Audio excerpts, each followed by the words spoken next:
on here. So in this video I'm going to show you a great exercise that not only works great as a warm-up, but it can also improve your overall alternate pick sound. And it's going to focus on the right hand. As usual, we're going to do the systematic thing so that your left hand is also going to get a slight bit of a workout as well. Alright, so I'm going to show you the pattern first. Basically start on any fret. Let's start on the 5th fret, and we have one finger per fret like this. And then we're going to divide the left hand into 6 groups of 2 fingers. So we're going to have 1, 2, 1, 3, 1, 4, 2, 3, 2, 4, 3, 4. And we're going to play it like this. So the first part of the exercise is playing 1 note per beat. So basically just normal picking, right? But strict alternate picking here, so we're going to downstroke first.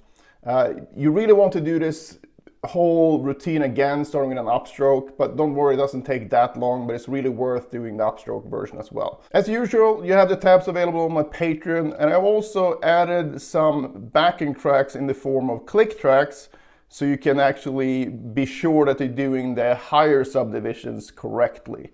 So we'll get to that later, but first off, this is the way that the actual picking pattern goes. So you go 1, 2, 1, 2, 1, 2, and then when you reach the high E string, you restart and go 1, 2, 1, 2, 1, 2. And then you do that with each of the remaining 5 finger patterns. So 1, 3, 1, 4, 2, 3, 2, 4, 3, 4, and that's it. But if it's not obvious, you want to connect these, so you go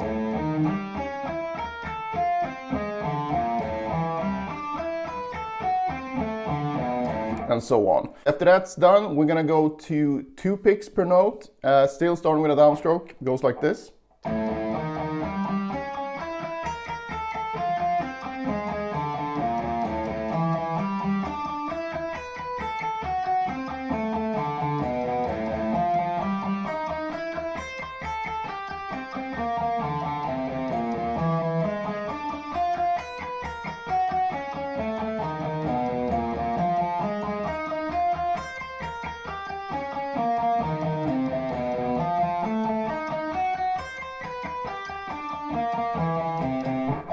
So I'm not going to play all the remaining exercises throughout the whole thing, because by this point you should know how it goes. The only thing that we're going to change is the number of picked notes per left hand note.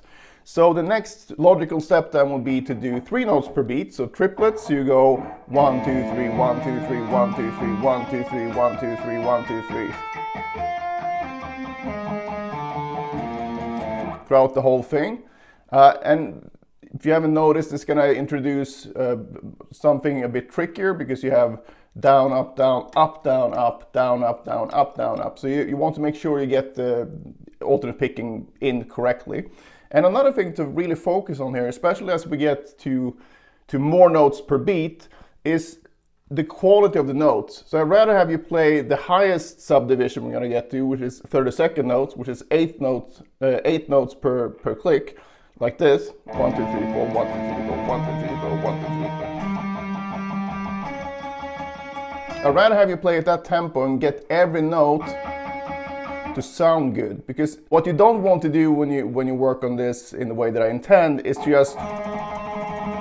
just go for the speed and not really listen to the quality of each note. It should be a very conscious thing, and it should be very strict in terms of the timing, and also every note should sound great.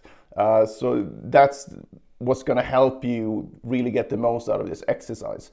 And even if you play really slowly, and maybe even more so, if your downbeat is here and you go and you play 8 notes per beat here, that's going to improve your timing a lot. Especially since you can really see if you're getting it or not. So that's why I have these click tracks that I made for you. It's going to be just a couple of different tempos, and it's going to be fairly slow, because once you get that, if you want to play faster, you should be able to do that. But the whole point is to get it as tight as possible with the click track. After 3 notes per beat, I'm gonna go to 4 notes. So we're gonna basically just go 1, 2, 3, 4, 1, 2, 3, 4, 1, 2, 3, 4, 1, 2, 3, 4.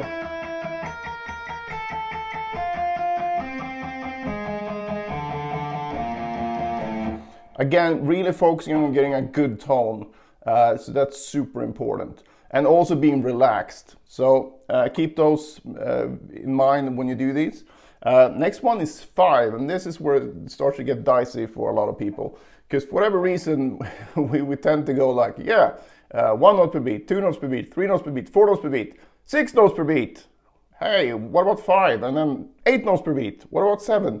So we want to cover those as well. Even though they might be trickier initially, they will never be easier if you're not working on them. When it comes to these odd-numbered subdivisions, like 5 and 7, it's really helpful to count them so you know you're doing them correctly. And I highly suggest you do this without a metronome at first. You just count and let your foot be on the downbeat the whole time.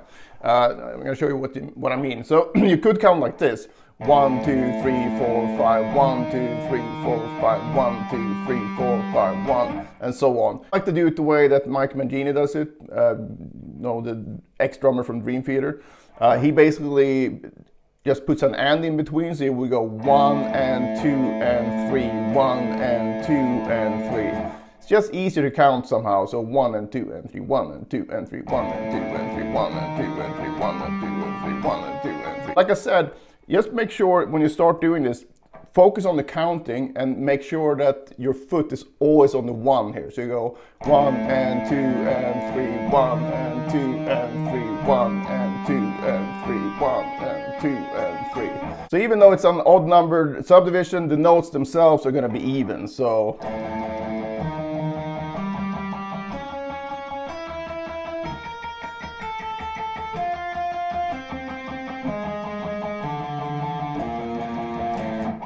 really focus on that, but that's why I created the backing tracks, like I said, because then it's just easier to follow along. Basically you have a click and you have a hi-hat going 1 and 2 and 3, 1 and 2 and 3, 1 and 2 and 3, 1 and 2 and 3, 1. So that was 5s. Next one is 6 notes per beat.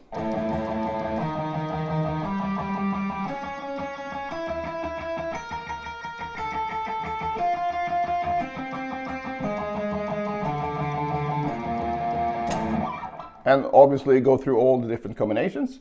And then we have 7 notes per beat. Same thing as the 5. So instead of going 1 and 2 and 3, we're gonna go 1 and 2 and 3 and 4. So we get 1 and 2 and 3 and 4, 1 and 2 and 3 and 4. So if we do the same thing here, making sure that you have the foot, and since this tempo is gonna be so slow when you do this without the click track at first, because I really suggest that you do that so you can have control over this on your own time. When you practice the 7s, just make sure that your foot goes down on 1 the whole time. So like this, so 1 and 2 and 3 and 4, 1 and 2 and 3 and 4, 1 and 2 and 3 and 4, 1 and 2 and 3 and 4, 1 and 2 and 3 and 4. And when you do that, you're going to find that you get the feel of it.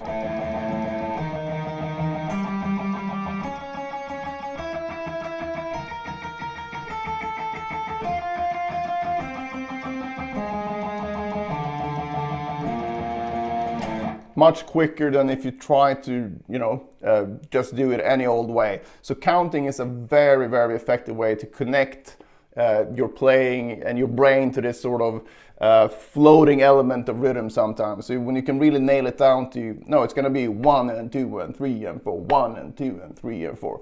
It's very, very helpful. All right, so the last one then would be 32nd notes. So we got 8 notes per beat. So 1, 2, 3, 4, 1, 2, 3, 4, 1, 2, 3.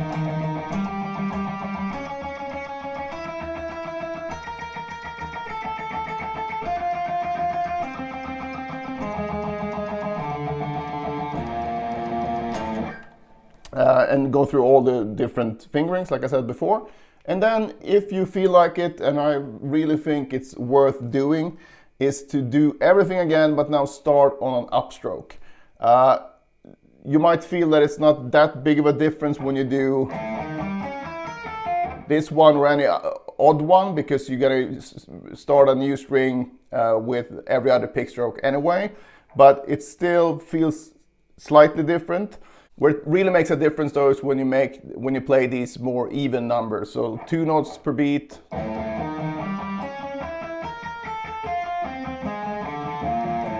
4 notes per beat.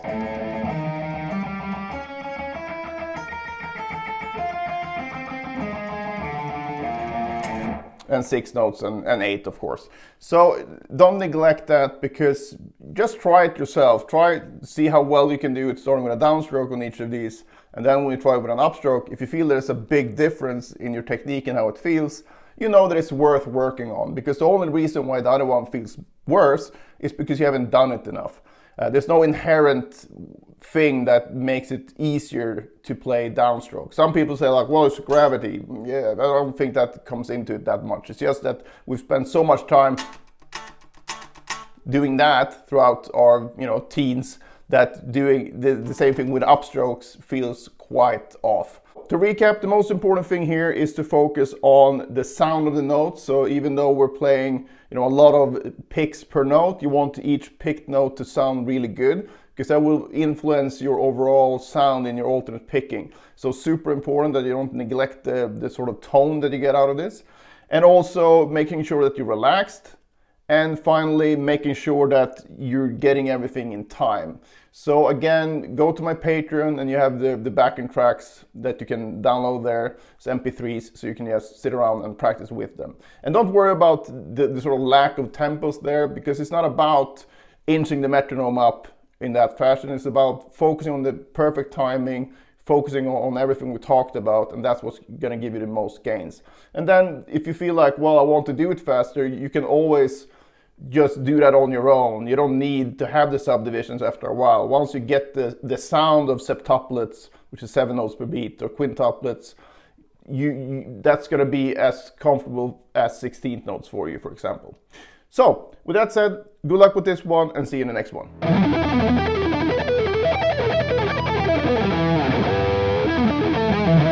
Back in the day, I used to have real issues with fast alternate picking when it came to 2 notes per string.